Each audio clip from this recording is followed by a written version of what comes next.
कृष्णा। तो जब मैं कृष्ण भक्ति के संपर्क में आया तो प्रारंभिक दिनों में भक्तों ने मुझे सेवा दी कि जाइए आप पुस्तक वितरण करिए, भगवत गीता वितरण करिए। तो मैं जब वितरण कर रहा था तो एक व्यक्ति के पास में पहुंचा। मैंने उसको बोला प्लीज आप भगवत गीता लीजिए, अभी गीता जयंती का महीना चल रहा है, हम लोग गीता मैराथन कर रहे हैं। तो उसने बोला देखिए मैं आपकी भगवत गीता ले लूंगा, लेकिन मेरी एक कंडीशन है, आपको मुझे भगवत गीता का पहला श्लोक बोलना है ना, आपकी स्मृति से, और मुझे समझाना भी है। तो मैं तो बिल्कुल नया नया संपर्क में आया था, मैं उसको पहला श्लोक जो है बोल नहीं पाया और समझा भी नहीं पाया। तो बहुत वहां मैंने अपमानित भी फील किया। तो मैं यही विचार कर रहा था कि हम लोग अपने आप को सनातनी बोलते हैं, और यदि हमें भगवत गीता का पहला श्लोक याद नहीं है और हमें उसकी समझ नहीं है तो हम किस प्रकार के सनातनी है वास्तव में। तो हम आज आपको भगवत गीता का पहला श्लोक समझाने वाले हैं। तो श्लोक इस प्रकार है। धृतराष्ट्र उवाच धर्मक्षेत्रे कुरुक्षेत्रे संवेतायुयुत्सव मामका पांडवासेव किम अकुर्वत संजय। धृतराष्ट्र ने संजय से पूछा, अपने जो सचिव है उनसे, धर्म भूमि कुरुक्षेत्र में युद्ध की इच्छा से एकत्र हुए मेरे तथा पांडु के पुत्रों ने क्या किया। तो प्रभुपाद जी इसको समझाते हुए बताते हैं कि बड़ा अजीबोगरीब प्रश्न पूछ रहा है धृतराष्ट्र।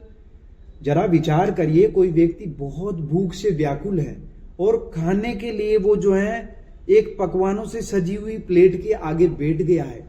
अब फिर कोई प्रश्न पूछे कि उस व्यक्ति ने क्या किया। अरे क्या करेगा, खाएगा ही तो सही, और क्या करेगा। तो युद्ध की इच्छा से कुरुक्षेत्र जो कि युद्ध का मैदान है वहां पर एकत्र हुए हैं, तो क्या किया होगा, युद्ध ही तो किया होगा। तो वास्तव में धृतराष्ट्र इस तरीके का प्रश्न क्यों पूछ रहा है, इसके पीछे क्या कारण है। तो क्योंकि जो कुरुक्षेत्र है वो धर्म भूमि है, वो स्वर्ग के देवताओं के लिए भी तीर्थ स्थान है, वैदिक काल से, प्राचीन काल से तीर्थ स्थान है। तो धृतराष्ट्र को भय क्या था कि हो सकता है पवित्र स्थान के प्रभाव के कारण मेरे जो पुत्र हैं उनका हृदय परिवर्तन हो जाए, और वो अपने जो भाई हैं पांडव उनको जाके बोले कि भ्राता हम क्यों लड़ रहे हैं, हम तो भाई भाई हैं, चलो हम समझौता कर लेते हैं। तो धृतराष्ट्र को क्या इच्छा थी कि समझौता नहीं होना चाहिए।